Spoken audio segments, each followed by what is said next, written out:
ನಮಸ್ಕಾರ. ನಾನು ನಿಮ್ಮ ಮನಸ್ವಿನಿ ಭಟ್.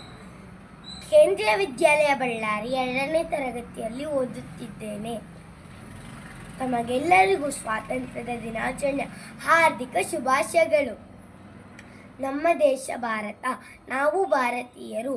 ಆಗಸ್ಟ್ 15, 1947ರಂದು ನಾವು ಸ್ವರಾಜ್ಯವನ್ನು ಪಡೆದೆವು.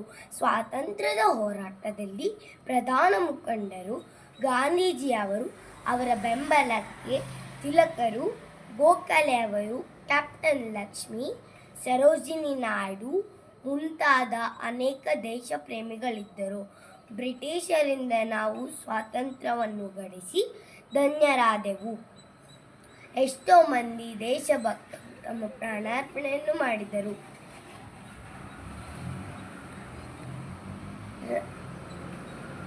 ರವೀಂದ್ರನಾಥ್ ಟಾಗೋರರು ಜನರನ್ನು ಎಚ್ಚರಿಸಲು ಜನಗಣ ಮನ ಗೀತೆಯನ್ನು ಬರೆದರು. ಎಲ್ಲರೂ ಒಂದಾಗಿ ಹಾಡಿದರು. ಬಂಕಿಂ ಚಂದ್ರ ಚಟರ್ಜಿ ಒಂದೇ ಮಾತರಂ ದೇಶಭಕ್ತಿ ಹಾಡನ್ನು ಬರೆದರು. ಎಲ್ಲರೂ ಒಗ್ಗಟ್ಟಿನಿಂದ ಹಾಡುತ್ತಾ ತಮ್ಮ ದಾಸ್ಯವನ್ನು ತೊಲಗಿಸುವ ಪ್ರಯತ್ನವನ್ನು ಮಾಡಿದರು. ಭಗತ್ ಸಿಂಗ್ ಅಂತಹ ಉಜ್ವಲ ರಾಷ್ಟ್ರ ನಾಯಕರು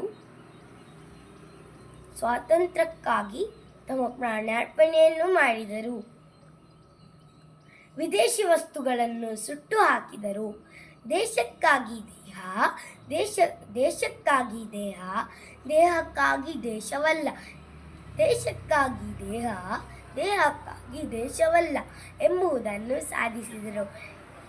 ಇಂತಹ ಅಮೂಲ್ಯವಾದ ಸ್ವರಾಜ್ಯವನ್ನು ನಾವೆಲ್ಲರೂ ಸದುಪಯೋಗಪಡಿಸಬೇಕು. ನಾವೆಲ್ಲರೂ ಭಾರತ ಮಾತೆಯ ಮಕ್ಕಳು. ಪ್ರೀತಿ, ಸೌಹಾರ್ದ, ಶಾಂತಿಯಿಂದ ಬಾಳಬೇಕು. ಜೈ ಹಿಂದ್, ಜೈ ಭಾರತ್.